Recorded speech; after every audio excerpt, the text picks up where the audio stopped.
Hey Duncan, Yanni here. Great second pass on your blocking. It's looking really nice. Love the improvements that you've done on it. Give us a frame counter, please. No, just makes it a bit easier to distinguish, like from the original and the other one, so we can compare frames. Future stuff that would be great. I really like some of the changes, especially how he comes in on frame 273. That pose is really clear. He's kind of like looking in the right direction, leaning over. Really cool. I love the little walk that he does now. It's much funkier, much better. It gives us a lot more attitude, so that's absolutely great as well. The only thing that jumps out at me a little bit is how he turns in the last section before he walks back down the street. That's the only thing that kind of like jumps out. But looking at it a little bit more frame by frame, just from the beginning before you get to that part, steps in, looks good. I think that on frame 256, you might want to have a look at the pose of the left hand, just that it's currently in a fist and it's very much, side on to camera as well. You might want to change, the silhouette of it a little bit, and especially look at, the gestures that you can make with the hands. Again, almost like thinking that we're animating with Stewie instead of Bishop to get, the hands in interesting poses as well now that we've got all the fingers, so if he's excited or he's something, even if he has his hand closed in a fist or something, always vary the knuckles a little bit so that it looks like he's always doing something, so it's not always, it's a difference between that, there's a difference between that, and keep, the fingers always kind of like flowing with the actual pose. That'll make it look really nice. So I like the way that he leans down there.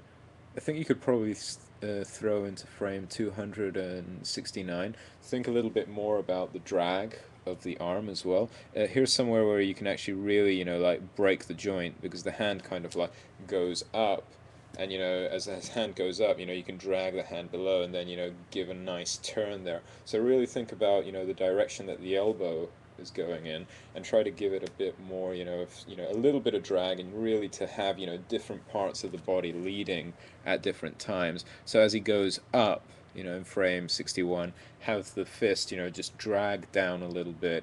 Then as his hand kind of like swings back, you can have it flick down in the other way. And you could add possibly, in frame 305, more kind of like follow through with the left hand there. So I'm talking all about, that swing that there is with the hand as he kind of like leans down. I think you can throw some interesting stuff there, which you can build into your blocking already.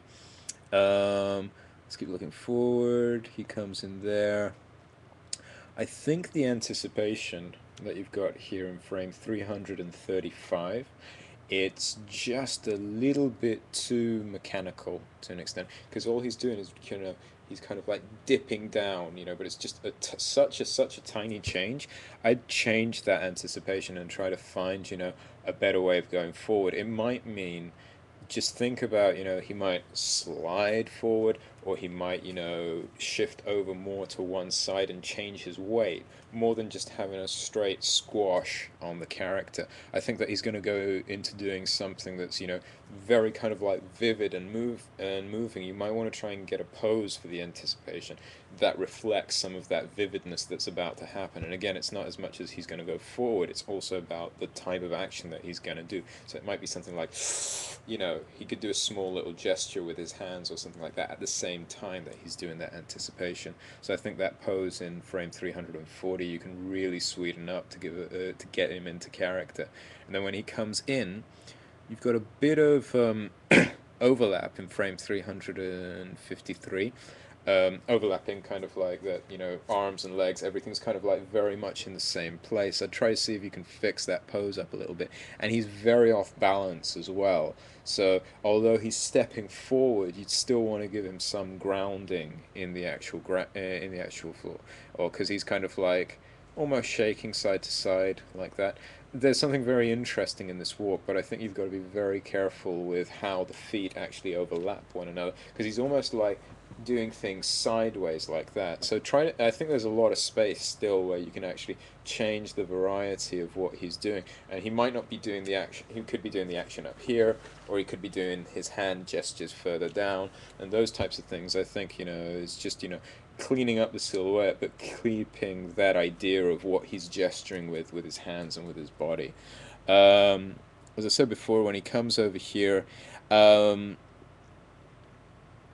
frame in 409, looking down there, I think that just have a look at the eye line. I know it's not perfect yet, but you just might want to start looking at, what he's, actually looking at and what he's thinking of as well. Because I can get him kind of like looking, at his own kind of like behind him and thinking, oh, what's the difference between what he's seeing in his own body?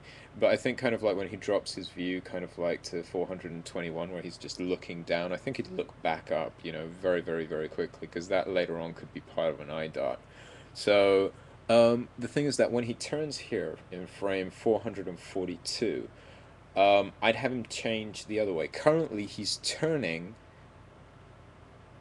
clockwise. I'd have him turn anti-clockwise, just so that we can see a little bit more of him in the turn, because he's already half facing the direction that he's going to actually go in. I think it's better if he actually turns anti-clockwise, because instead of getting kind of like a turn that's like that, and he's already just turned and ready to go away, you just get a little bit more by going like that in the other direction, even though he's still going to walk down the street in the same way.